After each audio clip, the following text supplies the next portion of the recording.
Good afternoon. Thank you. Thank you, Chris, for that great introduction. I want to thank someone who's not here today, my friend Marion Hammer, who is fighting the good fight in Tallahassee, passing more good pro-gun laws. She is in the Women's Hall of Fame in Florida. She also should be in the Gun Rights Hall of Fame in this country because she is spectacular. So if you're watching, Marion, I hope everything's going well with you and your family. I'm really excited to be here to talk about the need to change the direction of our country. We're on the wrong track. How we tax is stifling the next generation of people that are going to create the high-wage jobs for the future. Our education system is broken and is in desperate need of reform. The DC deficits and debt are out of control, assuring unless we change course that our children and grandchildren will be paying off our problems that we didn't fix. And in the face of rising danger from Russia, from Iran, from ISIS, among others, our president is indecisive and weak, and he's making bad deals and leaving America exposed. Today, I want to focus on a challenge at the heart of the age of Obama. Our government is too big, it is too powerful, and it is too intrusive. We're using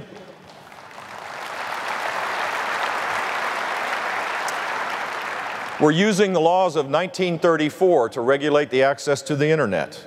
The government has basically taken over our healthcare insurance system. The greatest boon to our economy, two existing technologies of horizontal drilling and hydraulic fracking, creating a revolution that will create high-wage jobs, is being opposed each and every day by the Obama administration, trying to regulate it and choke it out of existence. It's a worldview.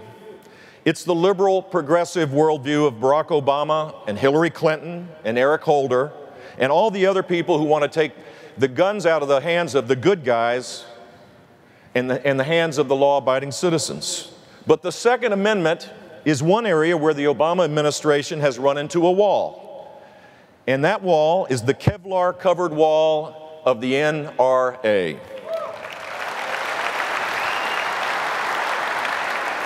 Because you all have stayed informed on the issues, you've organized, you've made your voices heard, the Second Amendment is still safe. And that's a good thing, because the Second Amendment is the original Homeland Security Act. Look, the Obama administration, to them, the Constitution is like a breakfast buffet. They pick the amendments they like. And the ones they don't like, they just leave alone. The first, the 10th, the second. But here's the thing. The Bill of Rights is an all-in set of rights. It's a package deal. You honor all of it, you protect all of it, because our liberty is diminished each time we don't. Now we're seeing the Obama administration take on gun rights wherever they can. You know what I'm talking about. If they can't pass a law, they try executive orders. They try to ban guns. They try to ban certain bullets. They try to block banks from lending to small gun shops.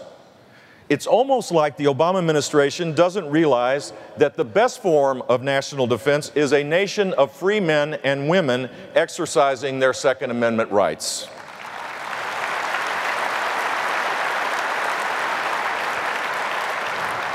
I have a message for the Obama administration.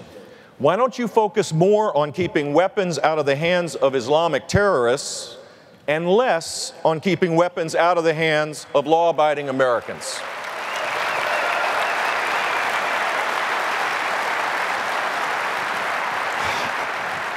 I'm not a newcomer to this issue. I've been a life member of the NRA since 1986. I've been in the trenches with you, and when I was governor, we were passing laws and creating protections for gun owners that set the bar for other states to follow. I will match my record against anyone else's when it comes to the support and defense of the Second Amendment. When you're governor for 8 years, you got a record, and here's mine. I earned an A+ rating from the NRA. I was proud of that. Florida's pro-gun laws have been the model for other states. Today, there are well over 1.3 million law-abiding Floridians with a valid concealed weapons permit. 1.3 million. That's the most in the nation, nearly double that of the second state, which is Texas. Sorry, Governor Perry. Not that I'm competitive or anything. As governor, I had 1 year where I signed 6 pro-gun and hunting bills. That was a record for Florida, and the NRA gave it a good nickname. You called it the six-pack of freedom. Let me tell you about some of the laws that we passed. There was an agenda to bankrupt gun manufacturers with frivolous lawsuits. The left wing was brazen in our state. They talked about it openly. So we passed a law stopping those kinds of lawsuits. Because a gun used in a crime, the fault doesn't belong to the manufacturer, the fault belongs to the criminal.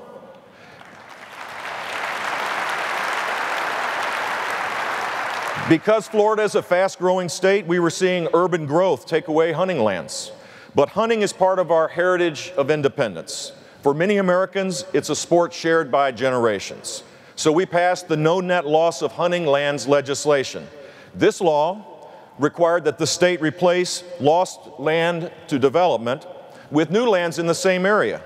And since that law was passed in 2006, Florida has seen acreage for hunting increase by 159,000 acres. We passed legislation to stop name and shame campaigns. That insidious idea that you get information out that is private so that people are shamed. We had women who had really good reasons to keep their address secret. When you buy a gun, it's not an invitation to anyone, not the government or not the media, to name you and to try to shame you. And in Florida, you cannot do that.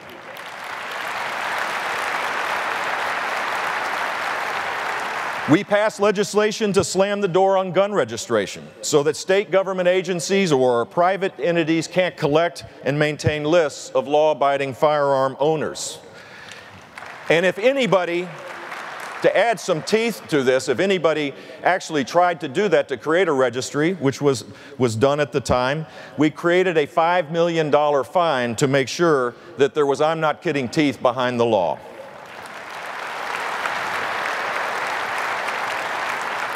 Florida was one of the first states to make the castle doctrine the law of the land. If someone enters your home and you fear for your safety, you shouldn't have to try to escape first.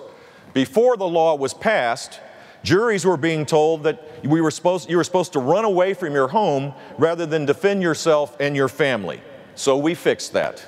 And we built on that concept with the principle that you can stand your ground. In Florida, you can defend yourself anywhere you have a legal right to be if you reasonably believe you're in danger of death or injury or rape or kidnapping. This is a sensible law that other states have adopted because you shouldn't have to choose between being attacked or going to jail. The only thing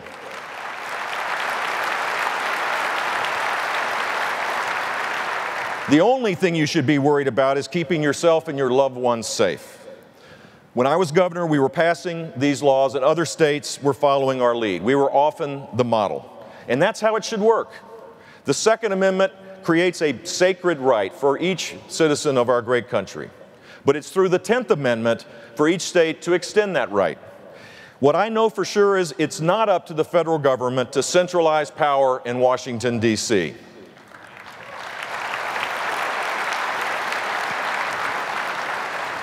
When we protect your rights, we save lives. None of us wants to see the loss of a single innocent life.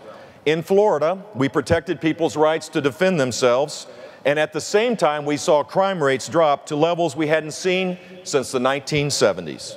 And gun violence dropped by 25%. Safety is always our top concern because life is precious and the stakes are huge. Last year, an armed thug burst into Foster and Pam Coker's home in Jacksonville, Florida. The man threatened Foster at gunpoint. He fired the weapon and it grazed Foster's head. There was a struggle. Foster got his weapon. And you know what? Pam got hers too. They both fired and they stopped the intruder cold. This was done before anything happened to their 7-year-old grandson that was sleeping in a bedroom that morning. And here's what Pam Coker said. If we had not had a gun in our home, we would be dead. Nothing was going to stop him. The sacred right to self-defense saved 3 lives that day, in one state, in one town, in one home. And that's just one story. Each year, law-abiding gun owners are forced to defend themselves with a firearm more than 2 million times. That's a proven fact, and it's the kind of evidence that we need to remember and to repeat. But our work is not done. We can't relax. Here's why. Eric Holder was asked what his greatest failure was as Attorney General. I can think of a few, if he needed any guidance on that. But here's what he said. He was sorry he didn't impose enough gun control on America. If Eric Holder calls that a failure, I'll take it as a win.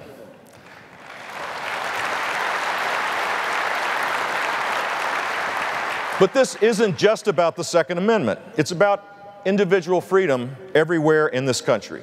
The freedom to defend liberty wherever it is threatened. Right after the Declaration of Independence, the American Revolution was in deep trouble. The Congress was run out of Philadelphia.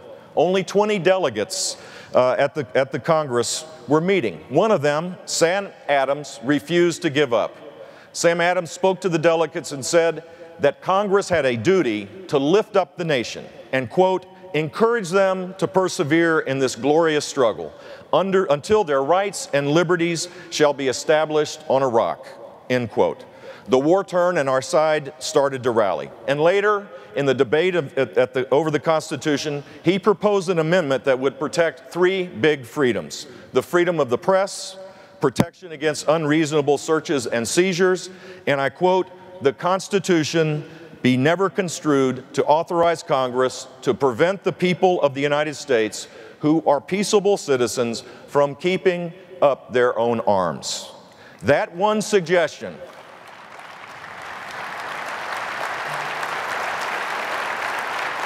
that one eloquent suggestion became the first, Fourth, and Second Amendments of our Constitution.